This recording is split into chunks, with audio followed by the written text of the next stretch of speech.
I want to have a conversation with y'all about unapologetically getting rid of all things, people, and situations that no longer belong in the new season of your life. Some of y'all came up with New Year's resolutions. You've already fell apart. You've already fell apart. New Year's resolution, Happy New Year. It's supposed to be Happy New You Year. All of your bad habits, surroundings, and situations, personal relationships that didn't make sense for your life back then, you're supposed to step into the Happy New You Year. So many of y'all are in mental and spiritual, psychological warfare. So many of y'all are in spiritual chains. You are spiritually behind bars. You are stuck. You are institutionalized. Most of us have two eyes, and we still can't see, can't clearly see all of the scams, the people's motives. God sends us bold signs and wonders, tells us to change our environment and our surroundings so that we can reach the ultimate level of being blessed. I really think that if you get rid of the trash in your life, that can be people, business, and situations, you too could really, I really believe that you can reach your full potential. I want you to fly. I want you and your career and your financial blessings to bypass me. This is a good word for anybody who you've been dealing with depression, but you've been drinking to get through it. Now, depression is something that happens to a lot of us. I mean, I don't know anybody who hasn't had a season of darkness in their life. But if I try to drive out darkness with darkness, and I depend on something in the darkness that is going to make me addicted to something even when the light comes up, the second storm is worse than the first. Now, a lot of us are dealing with loneliness right now in this season. That's a storm that you can't always control. But if you run to places in the storm that are more dangerous than the storm itself, how many times have you left a place that you didn't like? And the problem is, you can't change if you never stay. Staying power. Staying power.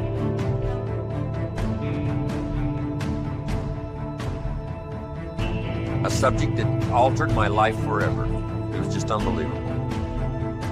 I hadn't known my mentor, Mr. Show, very long until one day he said, Mr. Rohn, let me see your current list of goals. He said, I've had a lot of experience and I've been out here for a while. And he said, let's go over them and maybe I can really give you some good ideas. And I said, I don't have a list. He said, well, if you don't have a list of your goals, he said, I can guess your bank balance within a few $100s, which he did. That got my attention. I said, you mean my bank balance would be a lot bigger if I learned how to set goals? He said, drastically bigger. That got my attention, so I finally said, hey, I want to learn how to set goals. It is a fantastic skill to develop, how to design your own future. So make the note, life best lived is life by design, not by accident, not just, walking through the day, careening from wall to wall and managing to survive. That's okay. But if you can start giving your life dimensions and design and color and objectives and purpose, the results can be absolutely staggering. Key phrase, here's a chance now to use your imagination. Because the imagination builds cities, imagination conquers disease, imagination develops a career, imagination sets up a relationship. Imagination is where all tangible values and intangible values begin in the imagination. So what you've got to learn to do is use this powerful resource. Now, sometimes all by ourselves, it's a little difficult sort of to get it going. That's why a little workshop like we're going to do today is sometimes very helpful. When someone does a little coaching and says, how about this niche? You say, I never thought about that. That ought to be easy to do. And the first thing you know, you're going. And that's why that is so important. But now, tapping this resource of the imagination and thinking about your future, thinking about tomorrow, as early as tomorrow or the rest of the day, and thinking on out the rest of the year, on into the next century, on into the early years of the next century. A workshop like we're about to do helps call your attention to that, so you can use your imagination to start prospecting for the future, what could be possible for you. We're affected by our dreams, our vision of the future. You got a problem? It's called anxiety. Here's the solution. It's called prayer. What's the result of prayer? Peace. Maybe you're like, Rich, okay, but you don't understand. You don't know my story. You don't know about my life right now. I ain't got no time for peace. You never met my boss. Can't get no peace over there. You don't know my husband. Ain't no peace in my home. You don't know my situation. You would be absolutely correct, absolutely right. I don't know all of those factors and all of those variables, yet I'm not sure if you're listening to me tonight. What the scripture says is that when we go to God in prayer, what happens is that we don't get man's peace, we get the peace of God. The peace of God is interesting because the peace of God transcends all understanding, meaning that God's peace is superior to your earthly situation. God's peace is illogical. So if you have a situation that doesn't make sense, good news, your God has peace that doesn't make sense. Listen, your situation might not change, but your soul will.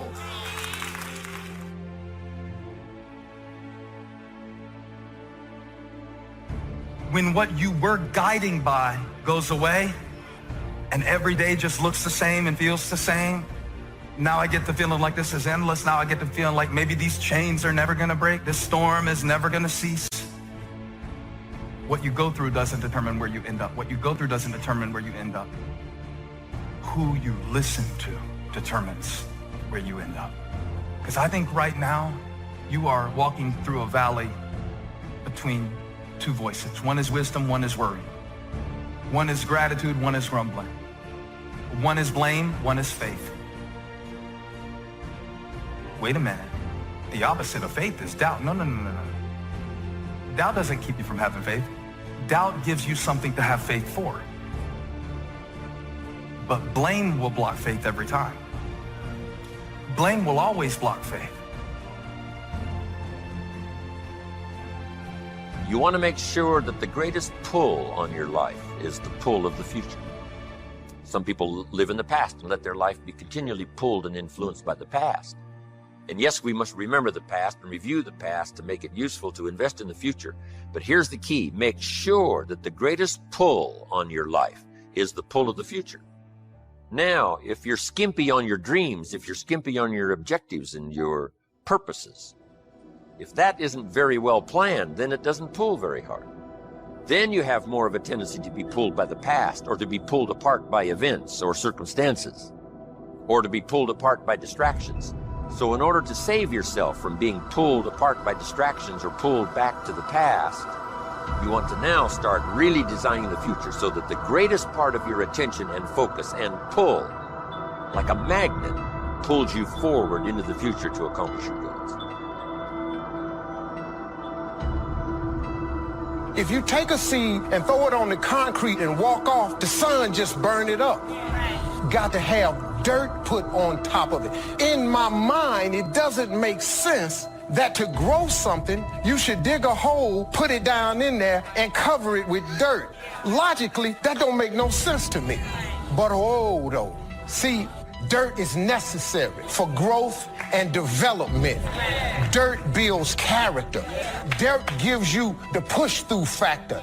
Dirt makes you come with it when you don't feel like coming with it no more. All of y'all that had dirt throwed on you. And dirt ain't always what you want. It's somebody talking about you down on your job. It's somebody accusing you of something that you didn't do. It's somebody telling you you ain't gonna make it. Everybody get dirt put on them. But see, when you're getting put under that stress, please know God is always working, so I smile. Because I know he back there. See, that dirt builds character in you. When they talking about you, it teaches you to withstand it. Then it gives you something to push through. So when you put the seed and you put the dirt on it, if you understand stress, stress really ain't just dirt. See, they don't call it dirt when they plant it. They call it soil. Because see, soil has nutrients in it. What the nutrients, when people are talking about you, dogging you, lying on you, backbiting, stealing from you, they're actually putting nutrients in you. They are building character. You got character now.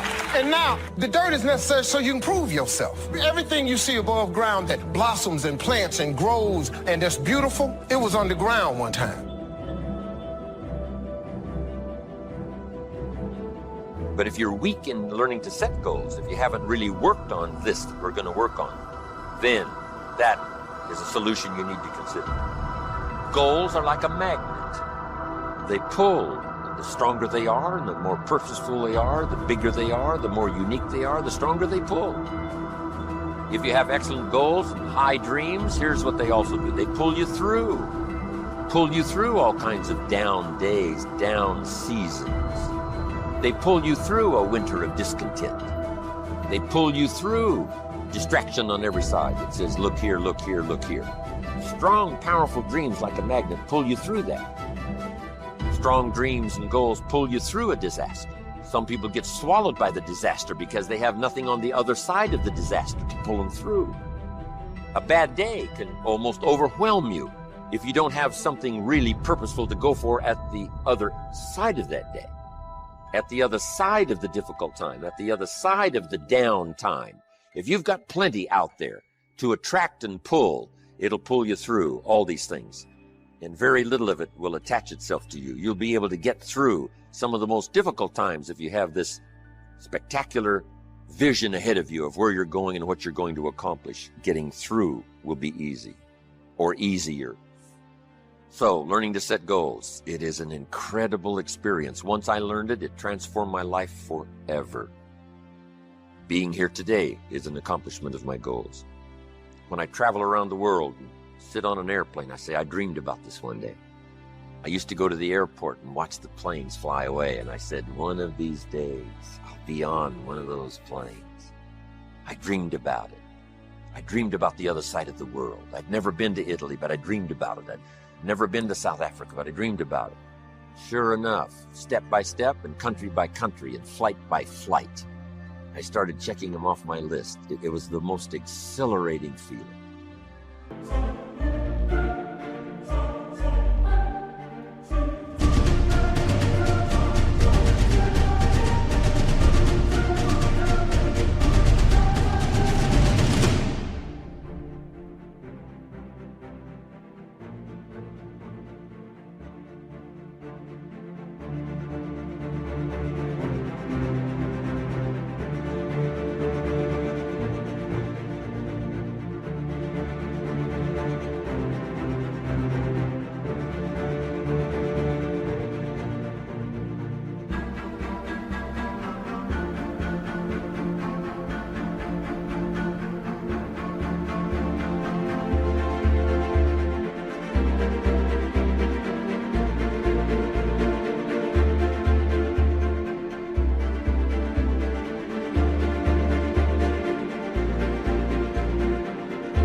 Powerful to set those goals, reach out there into the future, design something to the best of your ability, refine it as you go, tear it up periodically if you want to, set a whole new list. It's your life, it's your future.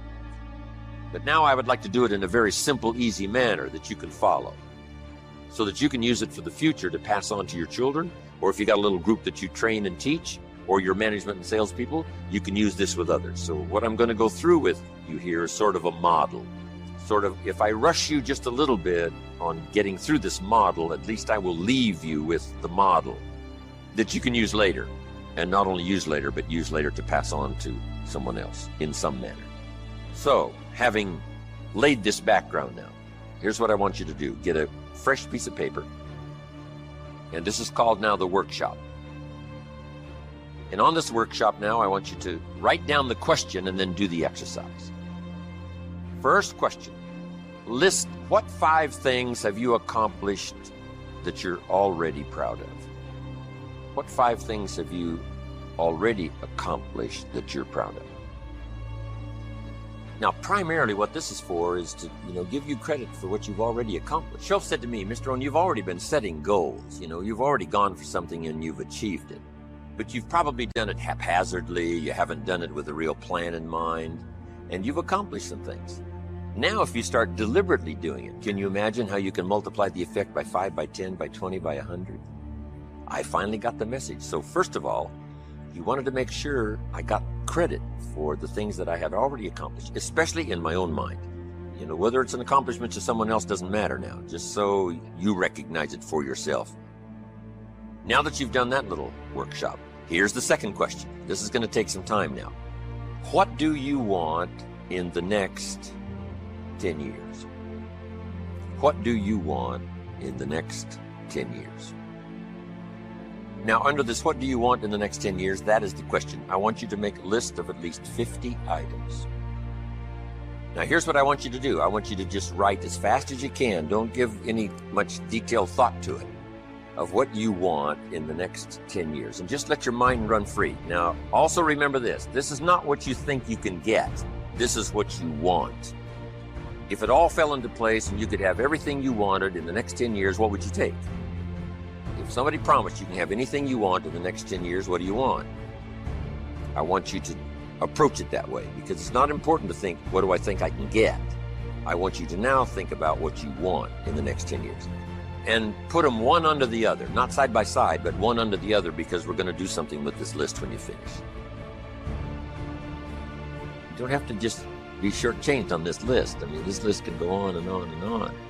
And if you're working this workshop and you've got plenty of time, you just, give it plenty of time until everybody's pretty thoroughly, ready now with this list. But now here's what I want you to do with this list. I want you to go through the list now, one item at a time, write down the list, and I want you to give each item a 1, a 3, a 5, or a 10 by saying, that's about a 1-year goal, that's about a 3, that's about a 5, that's about a 10. I want you to look at each item, write down the list, and give it a 1, 3, 5, or 10.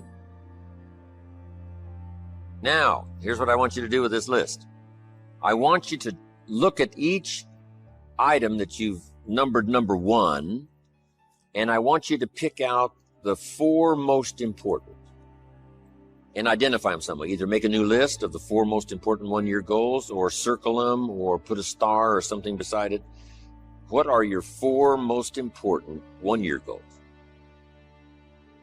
Now that you picked the 4 most important 1-year goals, here's the next question. Why?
Why are those 4 goals important to you? What are they going to do for you? What will they accomplish? Why did you pick those? Why? Why are those goals important? Just 3 or 4 sentences. If we don't have time to complete it, you can complete it later. If you have plenty of time doing this workshop, you just take the time. Why are those 4 goals important to you? Okay, put a little star there now. Those little stars mean finish later. Okay, because you can continue on with this, long after this workshop is finished, and then use it as a model to teach. Remember, study, practice, teach. Now, make these notes. Next, when the why gets stronger, the how gets easier. When the why gets stronger, the how gets easier. When people don't have strong, powerful goals, the how is almost impossible. The how is too difficult. How to do it seems like, how can I ever accomplish this? The how starts getting easier and easier when the why gets bigger and bigger and stronger. Now make this note. Purpose is stronger than object. Purpose is stronger than object. Object can be powerful, object can be strong, but purpose is stronger than object. One of your objectives might have been $1 million home to live in. Here's the big question. What for? And it's the what for that pulls stronger than the $1 million home. You know, a home is a home is a home. What for? What are you going to do with this place? Well, now we start with the details. And I want you to add this note. It works in communication, it works here too. The drama is in the details. The drama is in the details. Someone says, I've lost 40 pounds in the last 3 months. We say, is that it? Those are the numbers, but what's the detail? How did you feel before? Well, let me tell you what. Now they start the drama by giving us the details.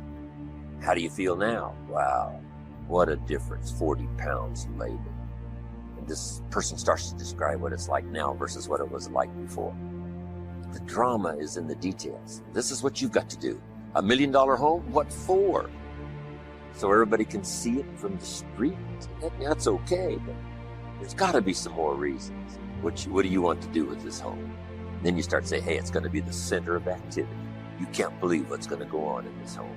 And you just keep describing it. And that drama now starts to really tap your imagination. And imagination is the beginning of reality.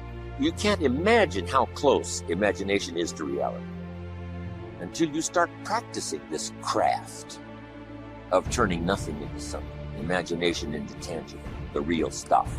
How close is the real stuff? You can't imagine how close.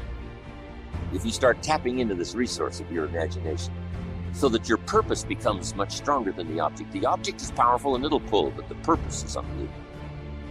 We must all pay the price, but the price gets easy if the prize gets large. The price gets easy if the prize gets sufficient. It's like disciplines. What a small price to pay for good health. What an easy thing to do, an apple a day. I mean, a few things gives you such an incredible return that the price almost disappears. Promise is stronger than object. You got that? The bigger and the more powerful the why, the how gets easier and easier and easier.